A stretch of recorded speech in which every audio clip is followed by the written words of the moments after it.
Welcome to E2Talks. It's a podcast where we chat about the English language landscape, talking about topics relevant to students like you. In this podcast, Jay speaks to David Wiltshire from OET. They talk about each of the OET subtests and then give you lots of great information on how you can best prepare to ensure you get the scores you need. This talk is appropriate for people who are taking the OET soon and for those who are considering taking it. Enjoy.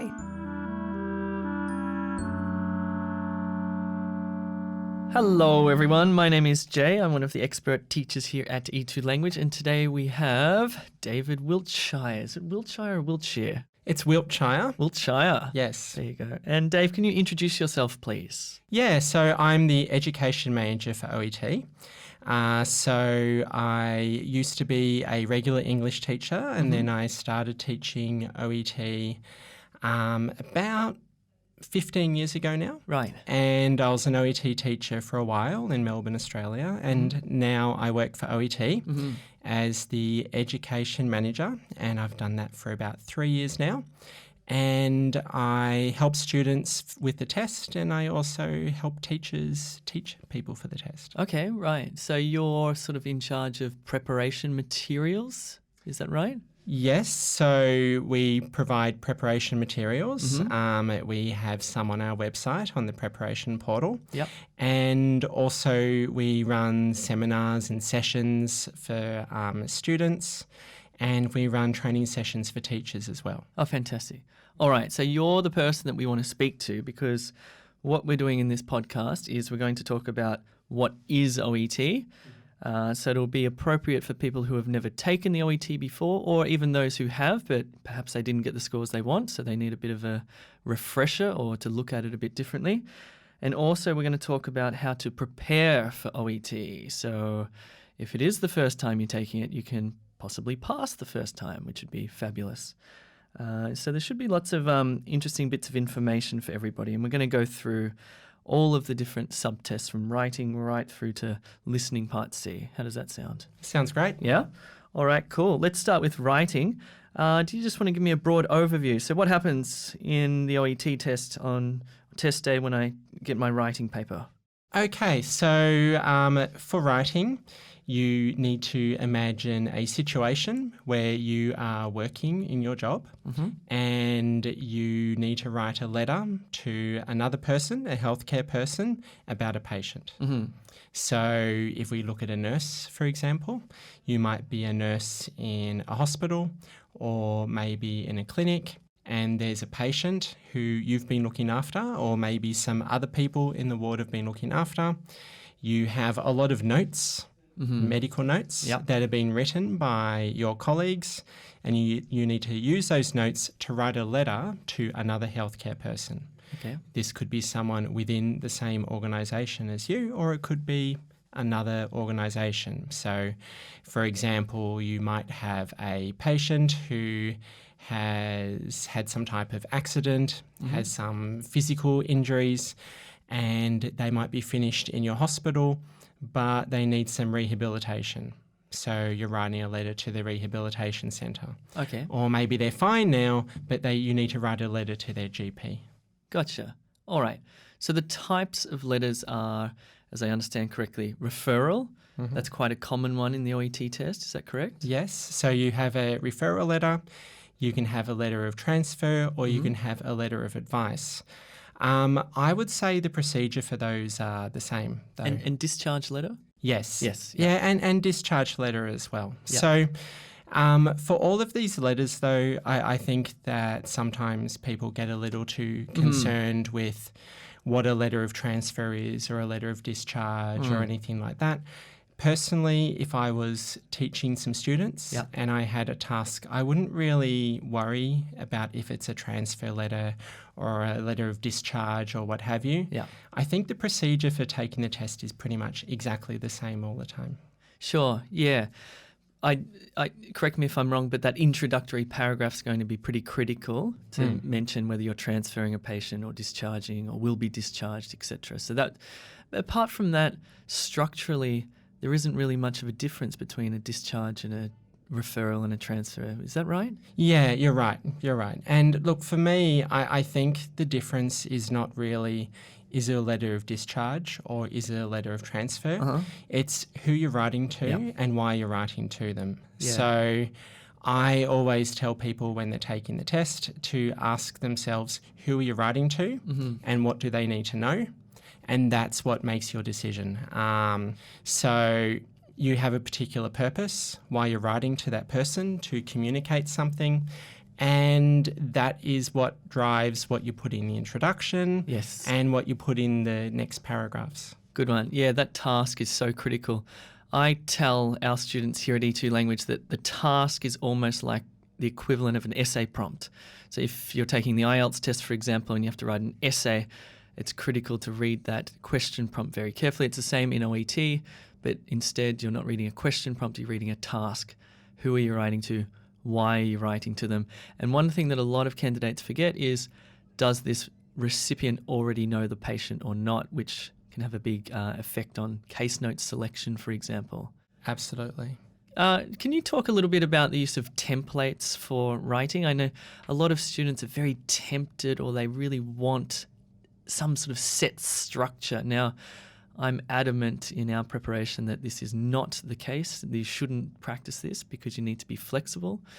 Can you elaborate on that? Yeah. So this is probably going to be the harshest and most direct thing I'll say during this, but if you are talking to someone about the test, or you have a teacher who is teaching you about the writing test and they mention the word template, and after that they're not saying something negative about it, like don't use it, you need to find someone else to talk to. Yeah.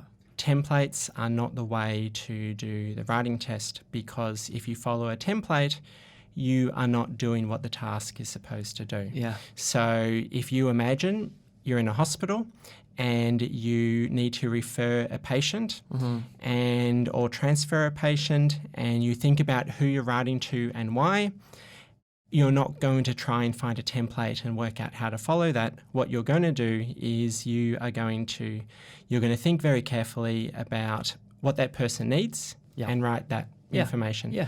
One thing I always like to do when I am teaching about OET, I always tell my students a story about a holiday which I had. So I had a holiday to Goa, and this was one time after my... Did you dance on the beach? Yes, yeah. Very good. Yeah. So did dancing on the beach, had some drinks, and I saw this church. I wanted to do something cultural, so I went to a church. Portuguese influence, isn't it? Yeah. It's really lovely there. And then I also met a girl there, and she was very nice, lovely girl. And I had a really, really great holiday. And then I had a situation where I needed to write an email. Just to let people know what was happening, because this was like, I sort of changed my mind and decided to have the holiday last minute. So I had different people I need to write to, and I wanted to write to my parents.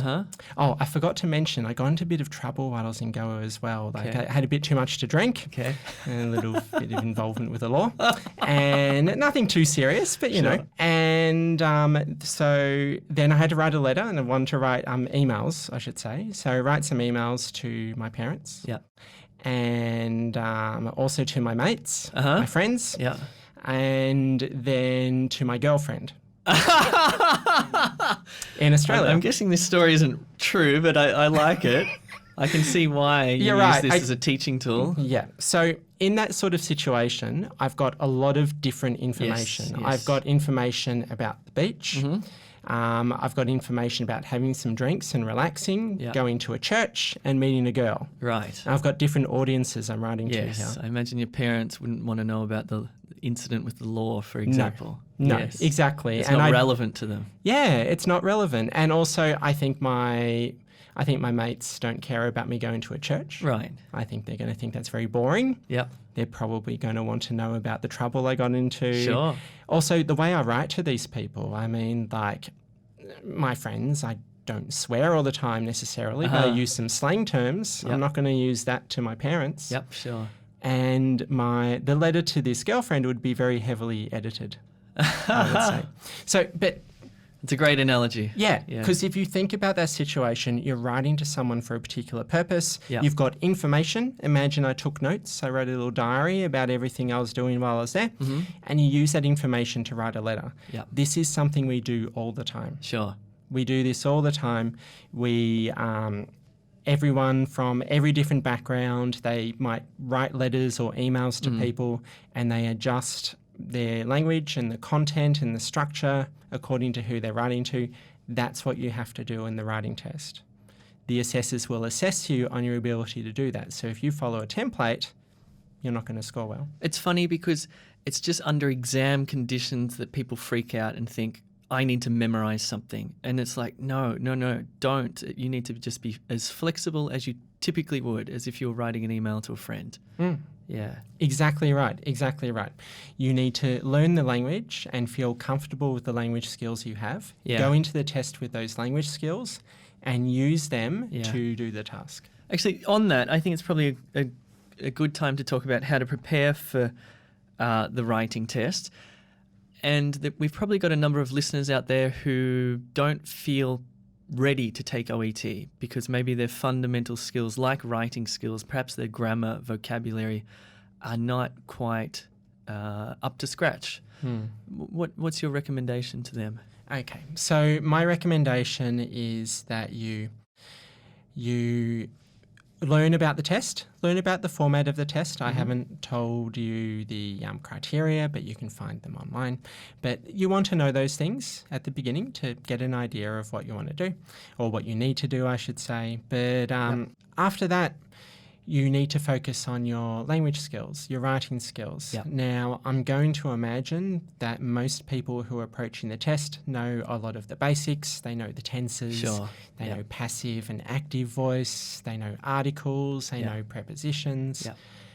I would say a very important step, though, with this is to, when you review the language, you should really think carefully about why this language is used. And the impact of using it. So, because what you need to do is, I told you not to write a template. I also get questions like, how many passive sentences should I use, and so forth.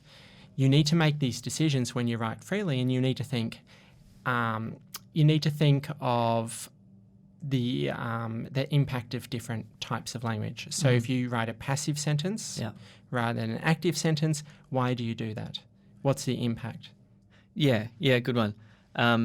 Same thing with verb tenses. It's not like you should just try to insert as many different verb tenses as possible. Verb tenses have particular meanings. And if you're talking about medication, for example, Mr. Smith is taking paracetamol, was taking, will be taking, has taken.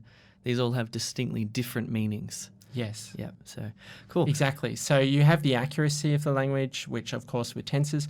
I'd also say impact with, for example, using a compound sentence or a complex sentence. Yeah. And so a lot of people approach OET after having taken another test. And for example, I'm not being critical of this test at all because we're owned by the same company and I like the test a lot. But IELTS, for example, there is certain bits of advice out there. For example, you need to use a complex sentence. Yeah. And you need to use that to show your level of language. Yeah. In the world of OET, an examiner is only going to look at a complex sentence and decide what's the impact of using that complex sentence. Did you achieve anything additional rather than show off your language? Yeah. And if you did, they're going to give you a better score. So if you look at a complex sentence, for example, if you use a complex sentence, you're linking two things together, two clauses, right? Yeah. Using a complex sentence, you are saying that one of the clauses is less important than the other one. So if you're trying to learn how to use a complex sentence, you need to remember you're telling the reader that one bit of information is less important than the other. So you need to take that step back with the language and not just think of how to accurately produce it, which of course is important as well, but the impact of using that language as well. That's right. I'll just give a practical example of that. A sentence would be, although Mr. Smith is taking paracetamol, his headaches have cleared up, or something like that. So there's a subordinate clause there, one that's less important to the second one, which is that his headaches have, in fact, I wouldn't use the word cleared up because that's a bit informal, but you know what I mean. Interesting. Yeah. I think for us here at E2 Language, we get a lot of high-level language learners come through, or they might even be native English speakers, or they've been speaking English their whole lives. And so for them, they just need to sort of learn the basics of the writing subtest, a bit of a method, case note selection, transformation, organization, stuff like that. And a little bit of feedback is very helpful for them, puts them on the right track. I think I mentioned this in another podcast, but we had I think she was a Danish doctor. Her English was perfect, and yet she just wasn't achieving the task properly. And so she had to take the test again and again until she got some feedback and, oh, that's what you have to do. And then she was fine. We have other students, though, who lack those fundamental skills. And what we try to do here, actually, we've just launched a new website called E2 School, which is actually for general English language learning and to help these people build up their vocabulary. It has a course on grammar. It has a course on pronunciation for speaking, which we'll talk about next, and also general English language skills. And it's very inexpensive. And the idea, or the reason why we built that, is we saw a lot of people trying to take these tests and not achieving the results they wanted simply because they didn't have the fundamental skills. So now we're going to push them across into E2 School for, say, 6 months or 3 months or whatever. Then they can come back and do the test prep again and hopefully get the results they want. So. I just want to say I think it's great that E2's doing this, something like E2 School. So when you're approaching any test in OET, I know that practice tests can have some good usage, but a very simple way of looking at this is to pass any test, a test like OET, you need 2 things. You need test skills, which means you need to know the format of the test, you need to know tips and how to approach it efficiently, but then you need the skills as well. It's ultimately an English test. Exactly. Isn't it? Yeah. Exactly. Yeah. And depending on where your language level is, if you need work on your language level, ideally maybe only 20-30% of your preparation time will be used with practice tests. I think about the difference between a maths test, because people approach maths tests very differently. Like they can't, if it's an English test, they try to sort of think about tips and tricks and, get some bad advice from a friend. If you're taking a maths test, you either can do the mathematical equation or you can't. It's the same with an English test. You can structure up a sentence or you can't, or you can to a degree. I guess the difference is you can to a degree with English, but you need to approach it like a maths test. You approach it like, do you know the equation or not? Yeah. I agree completely. And I think the maths test one's a really good comparison, actually. I often like to tell students, because one of the advantages of OET is it's testing your use of language in your work context. So most of these people listening, even if you're new to OET, you're probably not new to healthcare. You've been working in your profession before. If you're at this early stage of preparation, I want you, the next day you're at work, I want you to remember the types of language you're using, whether it be in English or your native language, and I want you to decide at what point you're choosing a set formula or memorized phrase in order to complete that language need. And I think you're going to find that you're not doing that. You're actually thinking about communication first, and that's where you're making your decision. With writing and for speaking, OET is designed to make sure that you can use language well in your healthcare situation. So it is testing that you can actually use language in that way.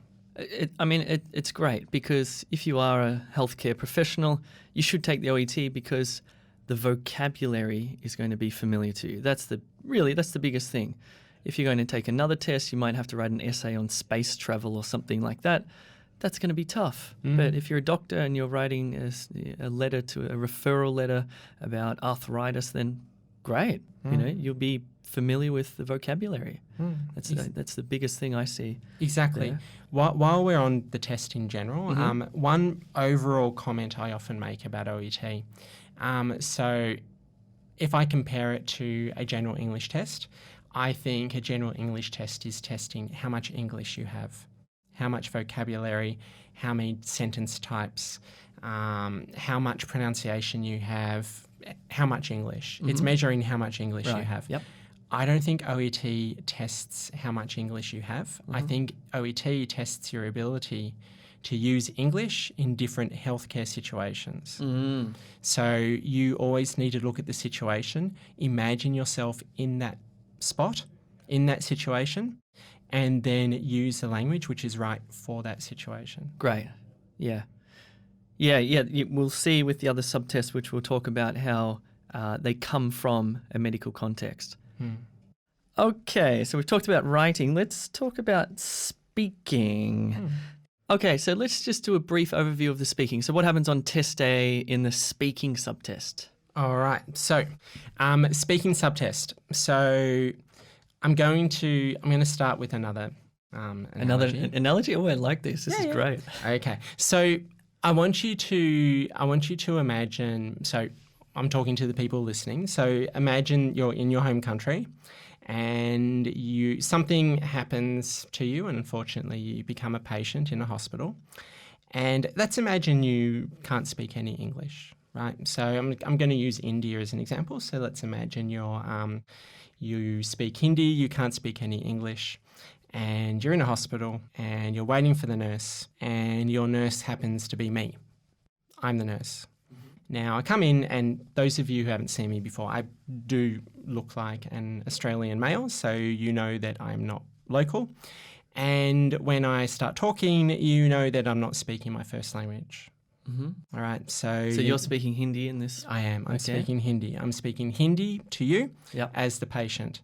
So let's imagine two different types of Nurse David. The first version of Nurse David is trying very, very hard to not make any mistakes and speak very perfectly with very clean, perfect pronunciation, but being very limited in the range of language and very cold as well. You're not really feeling very comforted. Okay, so you're as focusing a patient. too much on your language, are you? Yeah. Okay. So I'm focusing too much on my language. I'm a bit nervous, and I'm just trying to make sure my English is perfect. That's Nurse David number one. Nurse David number two, maybe I make a couple of mistakes. Maybe one or two times you don't understand what I say, you ask me to repeat, or maybe in your head you're thinking, okay, what did Nurse David say then? Was it this or this? Okay, it's this. But at the end, the communication's okay. I'm making mistakes though, but I'm speaking with a lot more warmth. I'm trying to understand your needs. I'm giving you a chance to speak, and I'm putting my heart into it. And you feel more comforted. So if you imagine those two versions of Nurse David, which one would you prefer as a patient? Nurse David number one or Nurse David number two? Number two. Yeah. Now, the examiners are trained to reward nurse number twos. Right. Not nurse number ones. So the distinction I see there is nurse number one was focused on the self, himself, and nurse number two was focused on the other person, on the patient. Yes. Is that a good way to look at it? That was definitely right. So what we call patient-centered questioning, focusing on the patient, listening to the patient, absolutely.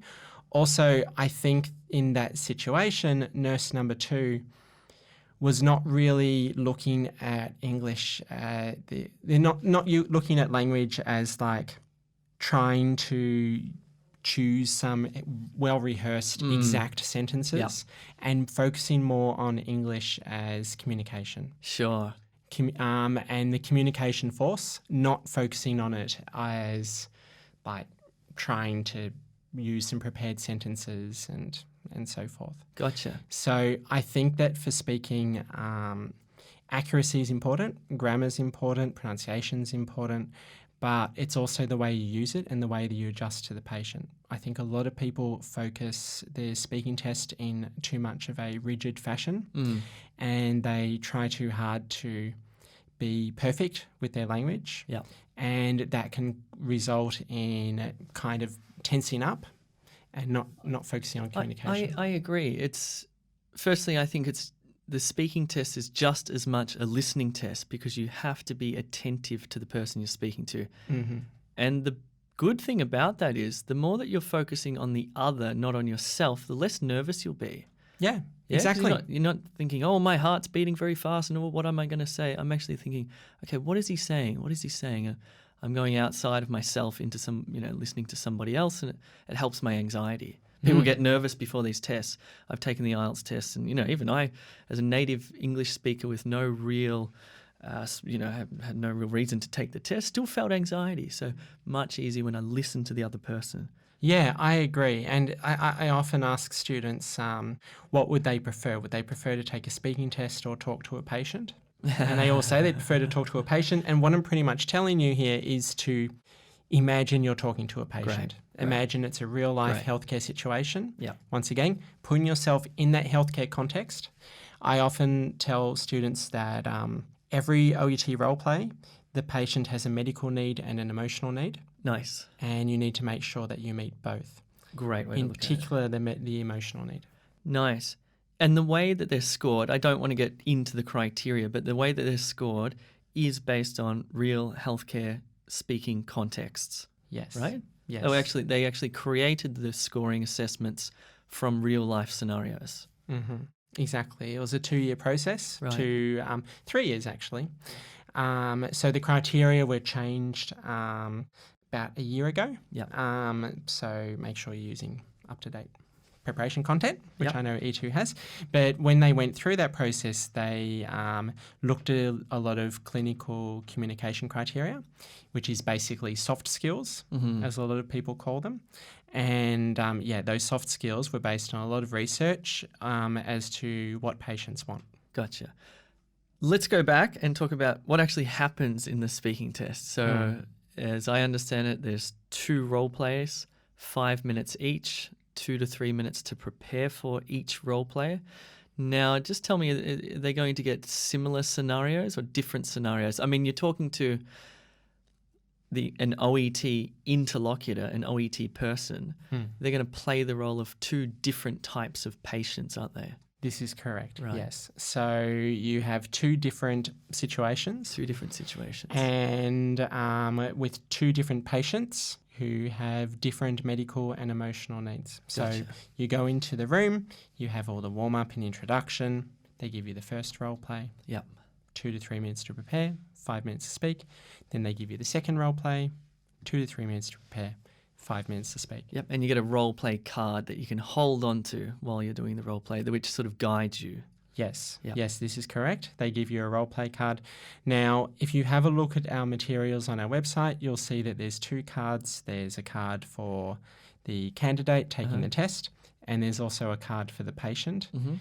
If you look in books and everything as well, they'll give you both cards, but you should know that on test day, they won't give you the patient card. Of course, yeah. Yes.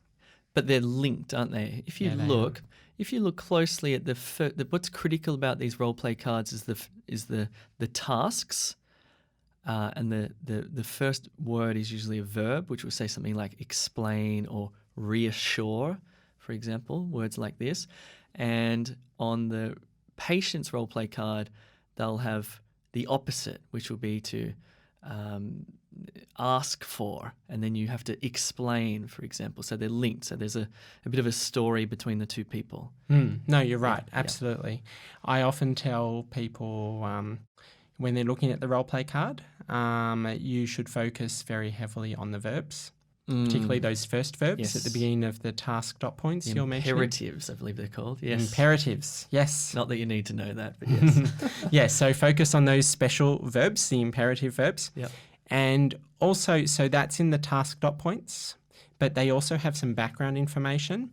In the background information, we tell people to focus on the adjectives because the nice. adjectives tell you the patient's mood. Anxious, concerned, agitated. Gotcha. Yeah. So that's the emotional quality of the role play that you have to be aware of. Yes. Good one. Exactly. So one reason why we have 2 role plays rather than one 10-minute role play is because they're wanting to test that you can be flexible with your language for different types of patients, different types of situations. Yeah. If you think about what happens in the workplace, I don't think you talk to every patient the same way, regardless of their mood, the severity of the situation, Age. their age. Yeah. All of these different factors will change how you speak to people, and OET wants to test that you can do that. Just one quick question. I mean, I know the answer to this, but is the OET person you're speaking to the one who does the assessing? No, they're not. So they have a recorder, and that records the role play, and then that gets sent back to OET headquarters, and it's marked by an assessor. That's good. That's reassuring, because you're not thinking, oh, this person is assessing me as I'm speaking to them. They're just there to perform. Yeah. That's good. Okay, just quickly, how best can somebody prepare for a role play, an interaction? It's not one-way communication. It's not a monologue. It's a dialogue. It's a good question. So, as you mentioned, it's a dialogue, no monologue. So communication skills are important. I actually do think that the criteria is really helpful for this. You've got the one set of criteria, which is things like pronunciation, grammar, and so forth. The other one is the clinical communication criteria. Having a look through that, you'll see lots of the different skills required. For example, using open and closed questions, trying to clarify things with patients which are vague. I think looking at those and focusing on particular types of communication skills is the best way to practice a good starting point. So, for example, how to persuade someone, how to reassure someone, how to clarify something. Focus on those different types of skills.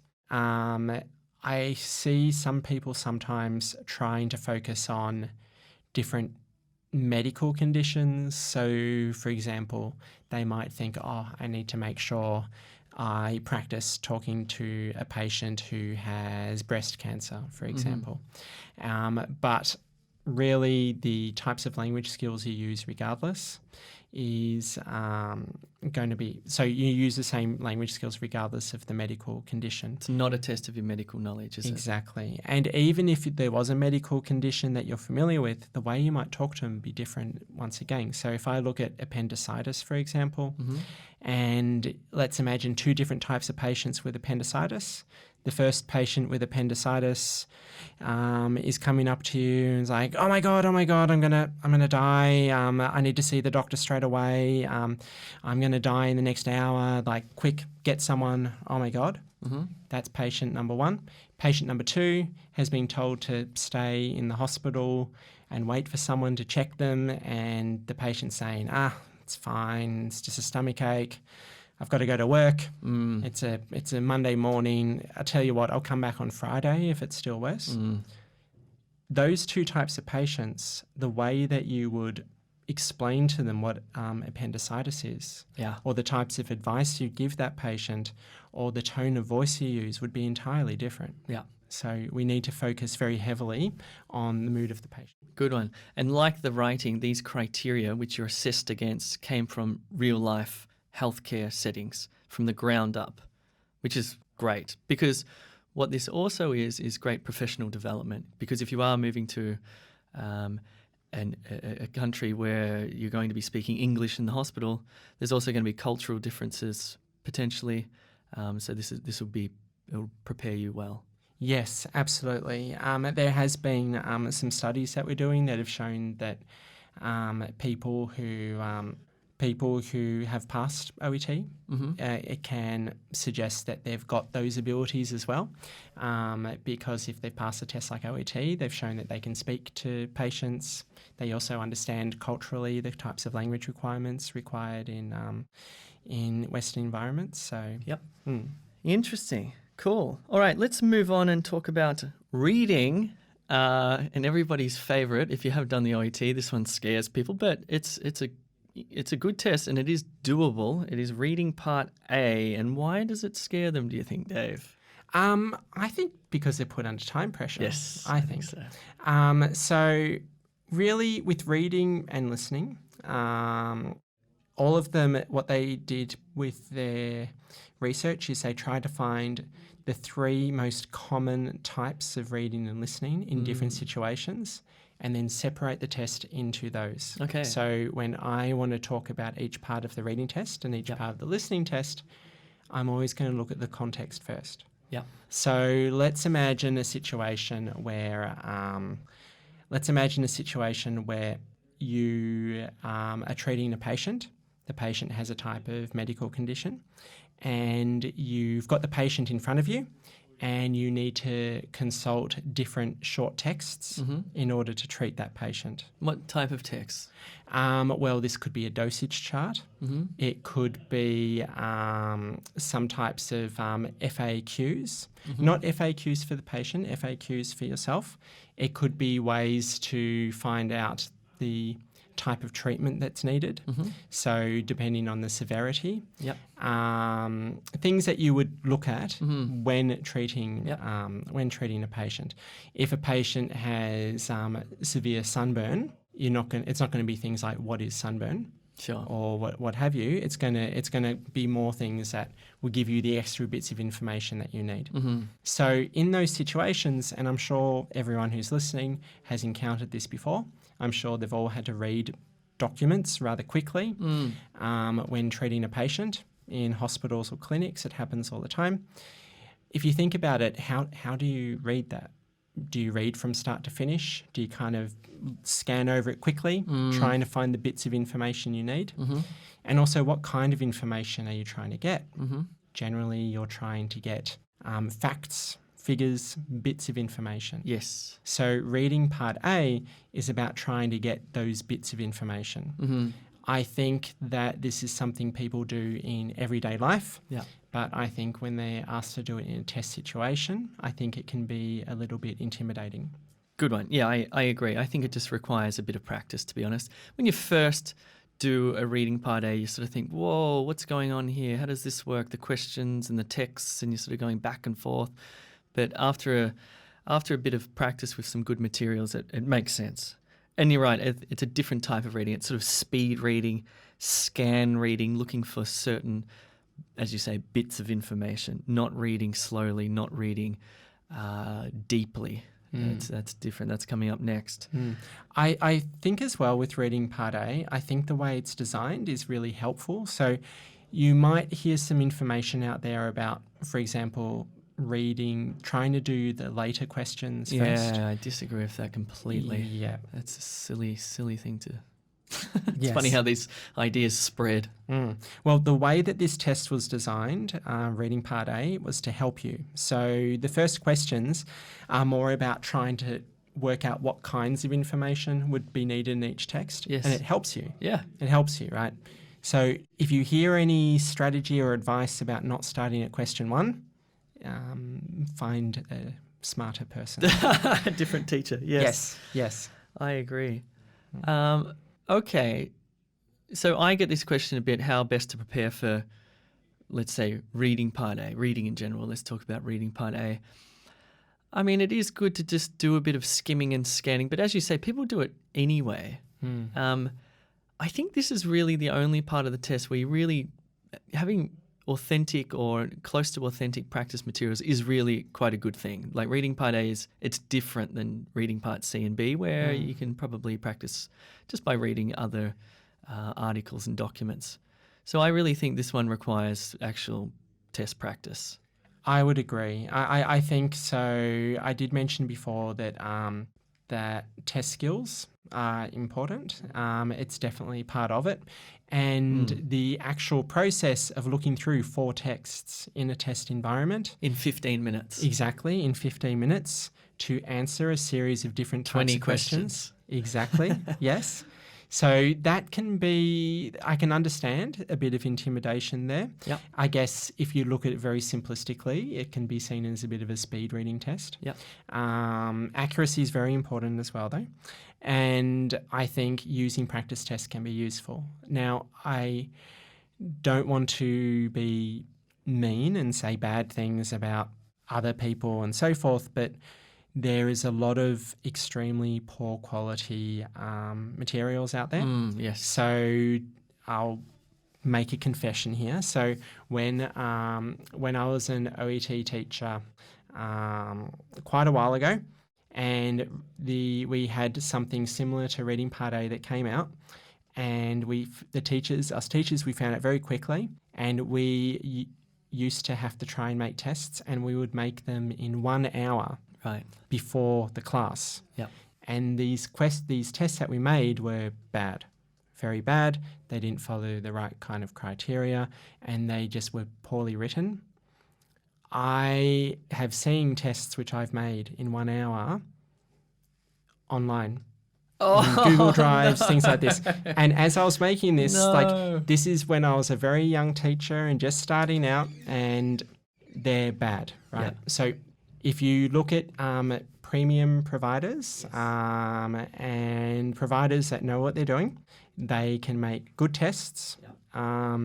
But Reading Part A in particular, I see lots of poorly written Reading Part A's which are damaging.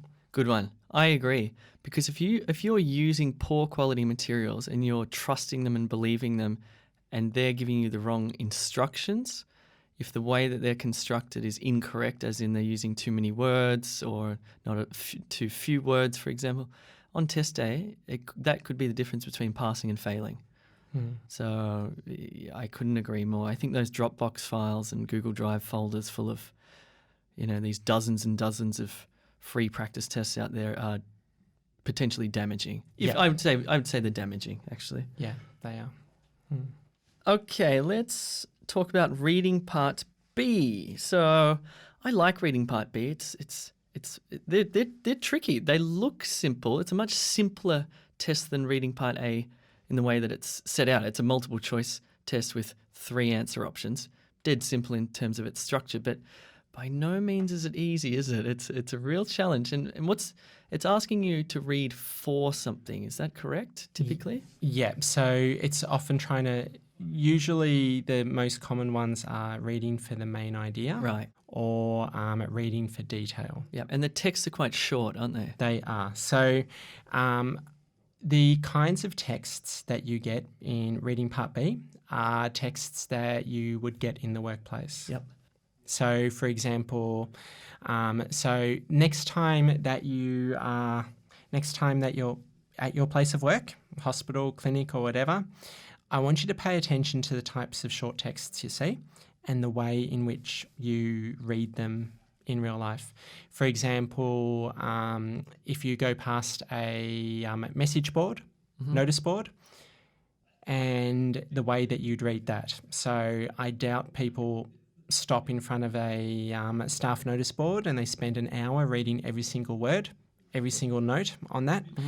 I think they read that in a different way. For example, emails. When people get emails, how do they read them? They don't always read every email from start to finish. Not every email is really relevant to them. Some of the emails might be junk. Also, things like manuals, user manuals, how to operate a piece of equipment, or maybe your nursing or doctor handbook, for example.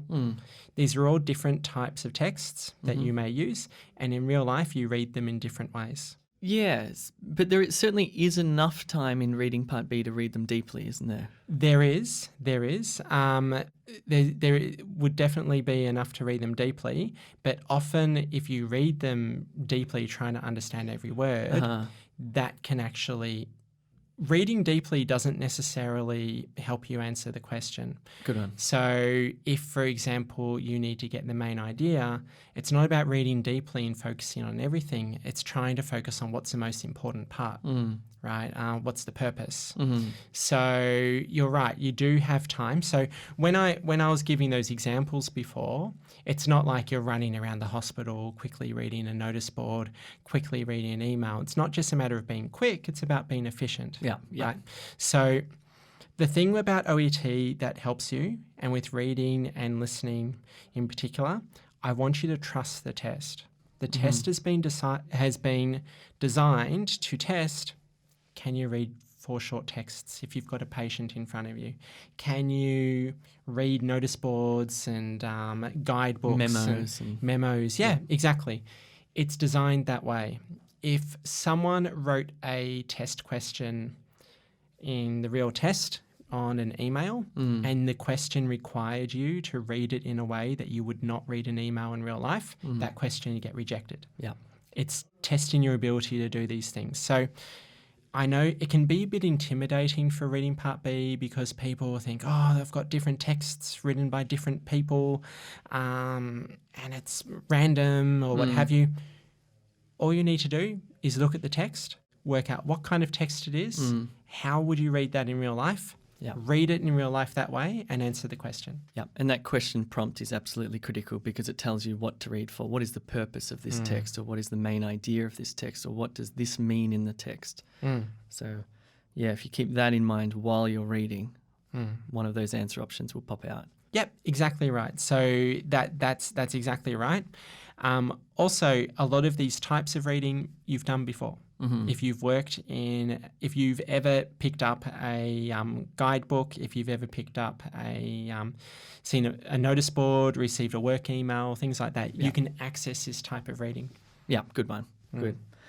All right, reading Part C. Can you describe reading Part C? How does this differ from reading Part A and B? Okay, so I guess I probably didn't mention it before, but the way that the test is structured is you're in your chair, you get reading Part A. Right. And you get that 15 minutes to do it, and you answer just reading Part A. They then take reading Part A away. Right. Then they give you reading Part B and C together. Comes together, right. Yeah. So reading Part C, you have 2 longer texts with a series of questions. Now, these types of texts are with people writing about opinions. They've got opinions, attitude, points of view. Now, this is one thing where maybe you don't read these things in the workplace, but maybe you might read them at home to keep up to date with current events and so forth. And you're really reading things where people are expressing points of view. Reading between the lines. Yeah. Exactly. What does he mean, or how does he feel about this, or how does he feel about that? Yeah. Now, once again, people read these things all the time. So sometimes people think that they don't really read that kind of stuff, medical ones. But if that's the case, I'm sure they read other things. So, for example, anyone who's a sports fan might watch a sporting event, and then they'll read afterwards some opinion pieces and say, for example, cricket. And I know there's been lots of big cricket things recently, and the national team might not perform very well, and then you might read an article, and maybe the person who's written the article is not saying this team is bad and I think this. They might be reporting in a way where you need to read between the lines to understand it. And people are able to do that. You and I, everyone. Or maybe movie reviews. Yeah. So when you read movie reviews, you might just look at the star rating, but if you kind of look outside of that, you're reading things with people with opinions all the time. And often opinions are not clearly stated. Often it's reading between the lines. Okay. That's what reading Part C is. There's some other interesting questions in reading Part C too, like the reference question. For example, it focuses on a paragraph and it'll point you to that paragraph. I like that about reading Part C. It'll say, in the 3rd paragraph, blah, blah, blah, blah. For the reference question, it might say, in the 3rd paragraph, what does this refer to? The pronoun this. And so that's an interesting sort of, it's definitely a reading skill, but it's a reading skill based on, well, I wouldn't even say grammar. It really is that referent. What is the meaning referring to this, or what is this referring to? So there are different types of questions in reading Part C as well. You'll also get some main idea ones as well, I believe. Yes. But yeah, those opinion ones are quite interesting.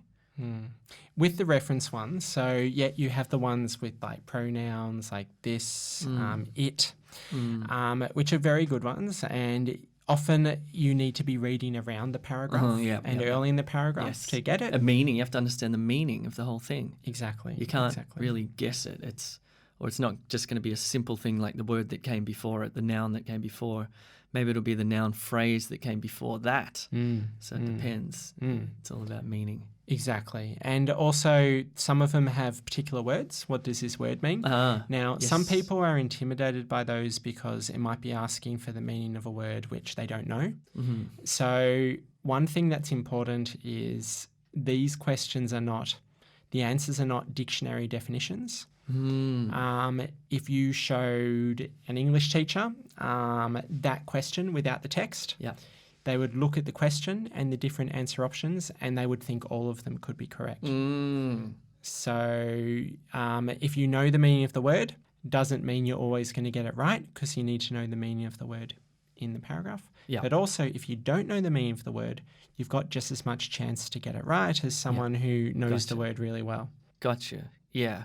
Yep, because you'll get it from the context. You'll be able to guess from context. Cool. All right. That finishes up reading. So there are 3 subtests for reading. There are also 3 subtests for listening. So what happens in listening part A? Okay, so for listening part A, you should imagine that you are in your hospital or clinic and you are listening in on a consultation between a patient and a medical person. This medical person is usually a specialist of some sort. Okay. Like an ear, nose and throat specialist or something like that? No, exactly. So everyone's been in this situation before as a patient where you might see your GP and you might explain a situation. You've got a particular type of medical concern and the GP will say, that sounds like you need to see a specialist. So they refer you to a specialist and you're talking there. Now, these consultations, the patient is talking a lot more than the medical person.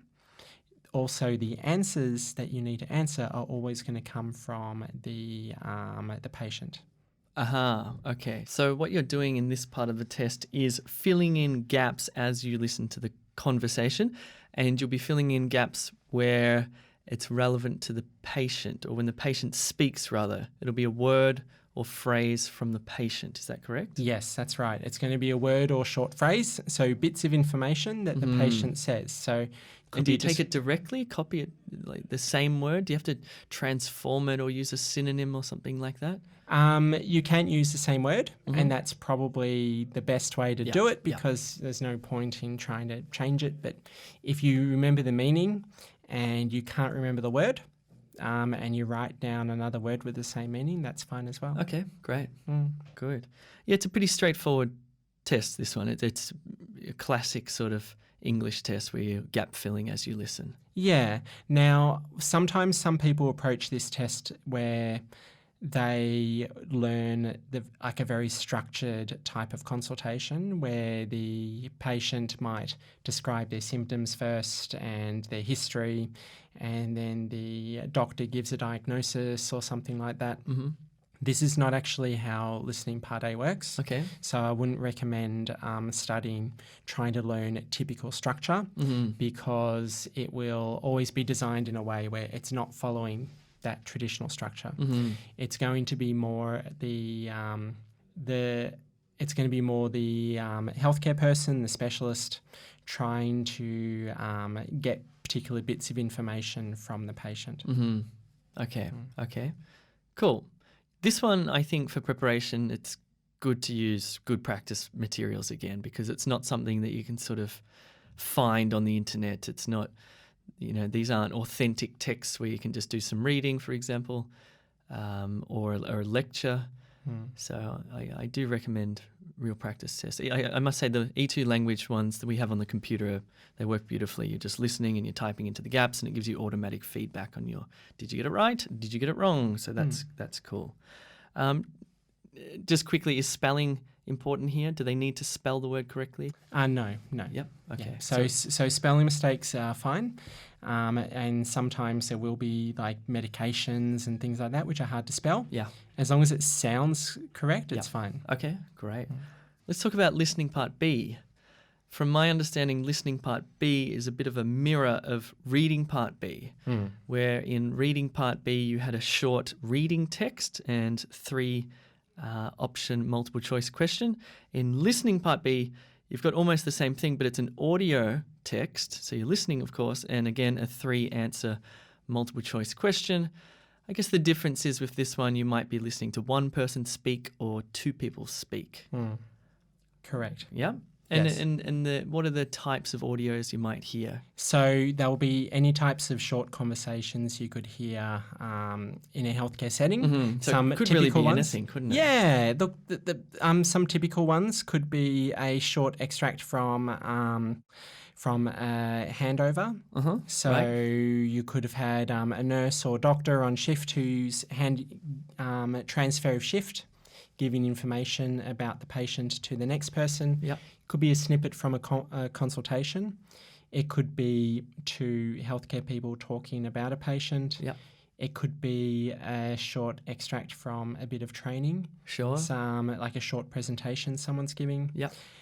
Exactly like reading part B, what you need to do is think and imagine the type of context.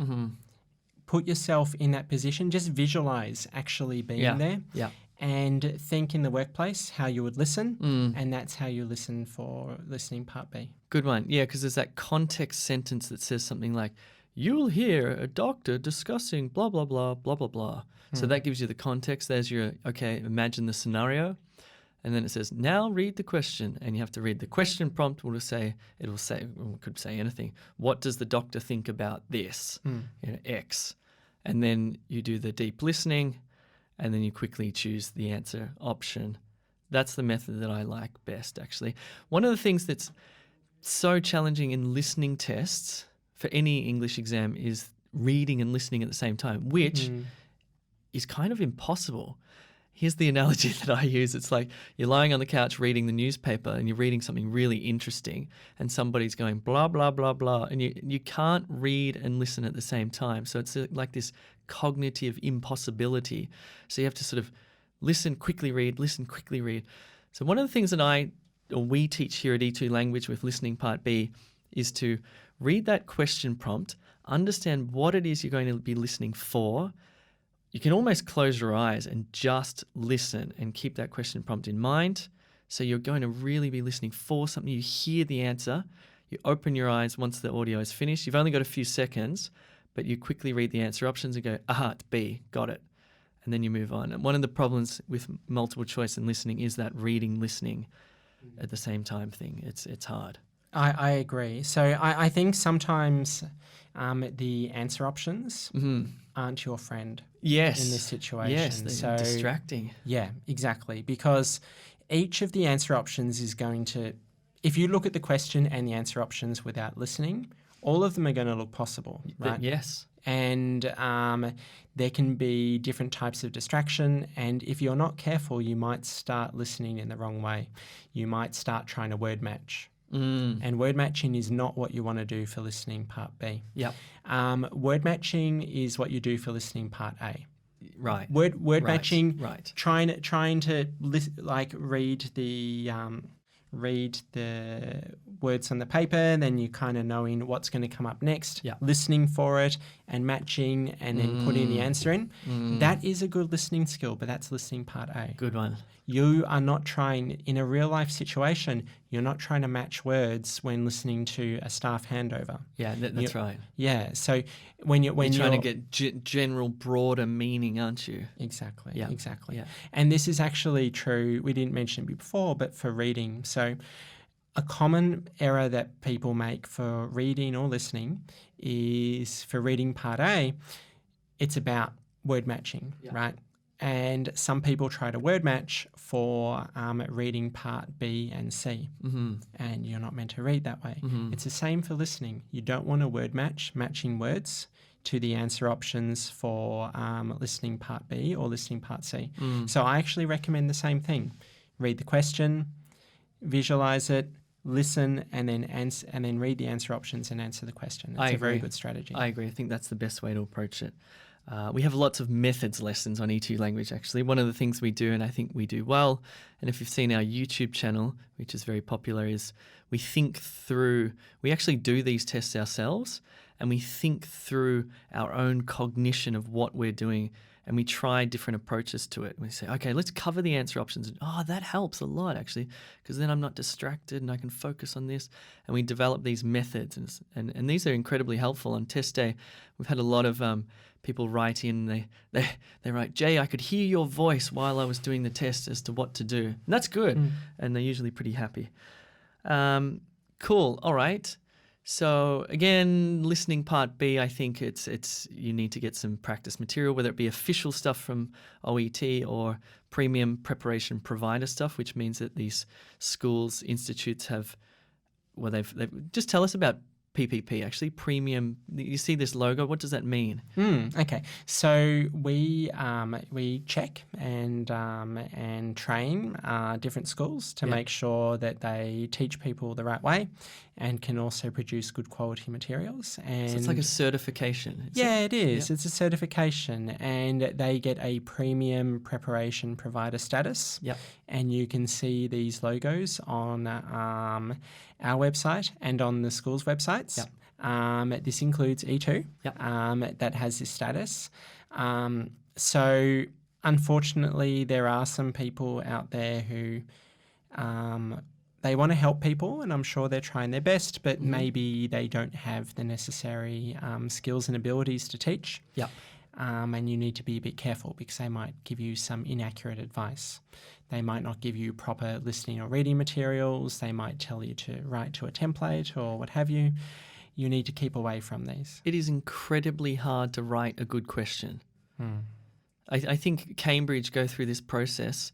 I know for another English language test that it takes them 2 years to write a question, because it goes through so many different people and writers and editors before it actually becomes a live question. And I'm sure OET's the same. We do a lot of item writer training here, which means that the questions we write goes through a similar process. It doesn't take 2 years. And actually, one of the people who writes our questions now actually used to work for OET. So, it's top quality stuff, which is important. Yeah. And the longer I work in this sort of language testing industry, the easier I can see badly written questions a mile away. I think, oh, that's terrible. That doesn't make sense. Or, oh, that's way too hard. Or, it's a tough thing to get right. Cool. All right. Nearly finished the test. Listening part C. What happens here? Okay, listening part C, you're going to hear 2 different types of audio. One is you're going to hear a presentation. Yep. And the other one, you are going to hear a interview. Right, so it's a monologue and a dialogue. Yes, that is correct. Now, with the dialogue, it's going to be like an interviewer, someone asking the questions, and then the interviewee answering. The interviewee is going to talk a lot more. Right. And the answers are always going to come from the interviewee. Right. And actually, the questions in almost every situation, the questions that the interviewer asks will ask 6 questions. You need to answer 6 questions. So the interviewer's kind of asking the questions. Gotcha. So the transition from question 1 to question 2, for example, will be when the interviewer says, okay, let me ask you this question. It won't be that clear, but got it. That's good, because again, in listening multiple choice questions, another real difficulty is knowing where you're up to and thinking, oh no, am I in question 2 or 3 now? I've missed it. And you get that, the heart jumps into your throat and you think, oh no. So that's helpful in that, I agree, in that those conversations, it's much easier to follow the structure. Actually, let's talk about in the monologues, when there's a presentation, there is also signposting there where you sort of know which question you're up to, isn't there? Yes, there is. So OET don't want people to get lost and not know when the next question's coming. Yeah. Because if that happens, then you're going to miss the question, not because of your listening ability. It's going to be just it's unfair. So OET works hard in the monologues to make sure that there's very clear signposting. There's very particular types of language which are used, and maybe even the person giving the presentation might have a pause or might even ask themselves a question. So the person might say, some people ask me why this, and then they say. So it's something that I know is intimidating because you're not sure when the next question starts and so forth. Spending some time to practice, and I'm sure E2've got some ways of learning signposting. I think it will help. Yep. I think one of the other issues with, or difficulties, I should say, with listening Part C is trying to avoid word matching and trying to match words and phrases to the answer options.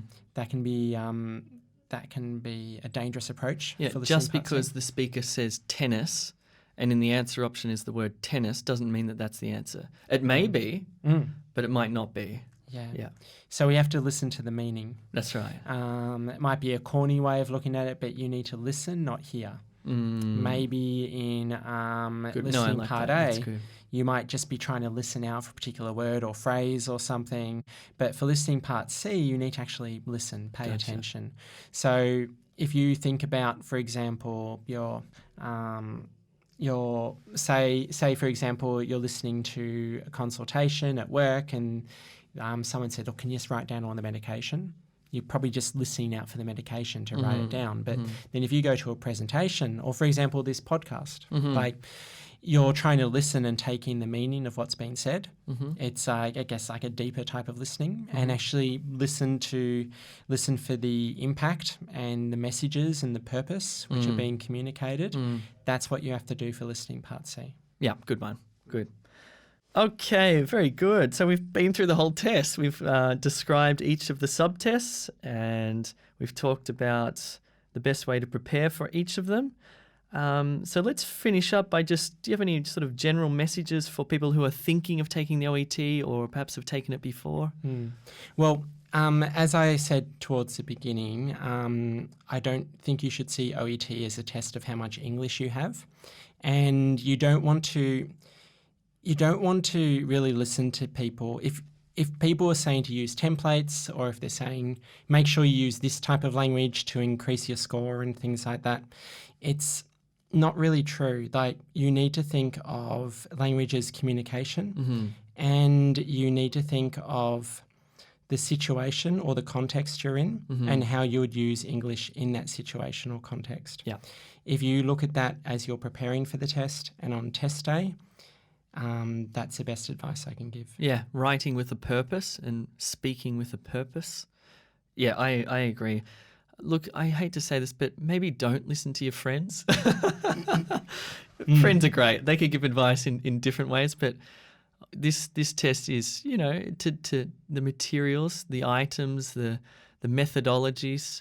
I really, really do recommend listening to experts who have really thought through this, not someone who's taken it and gotten a good score and said, "Oh, you've got to do this, this, and this." Don't do that, really. Yeah, I couldn't agree more. It's really not the right approach. Yeah. And if we just take a step back here for a minute, so my job is people pass. So more people who pass the test, the happier my boss is. Yeah. Right. So I'm not here as a teacher, and if talking to your friends was the best way to pass the test, that's what I'd tell you. I'd say, I don't think you would have invited me here, but I would, if it was true, I would have said, look, don't go to E2, don't go to teachers, just ask your mates and they'll tell you. Yeah. It's not the right way. Yeah. It's not. Yeah. It's what I'd call peer-to-peer learning when you're learning from WhatsApp groups. Yeah. And I guess, look, if you look at this, so if I've got a health problem, right? Say I'm sick. Should I go to a doctor or should I go to Dr. Google? Yeah, that's right. Yeah. Yeah. And so I think something you need to think about here is, so those of you who are listening now, you've got medical expertise.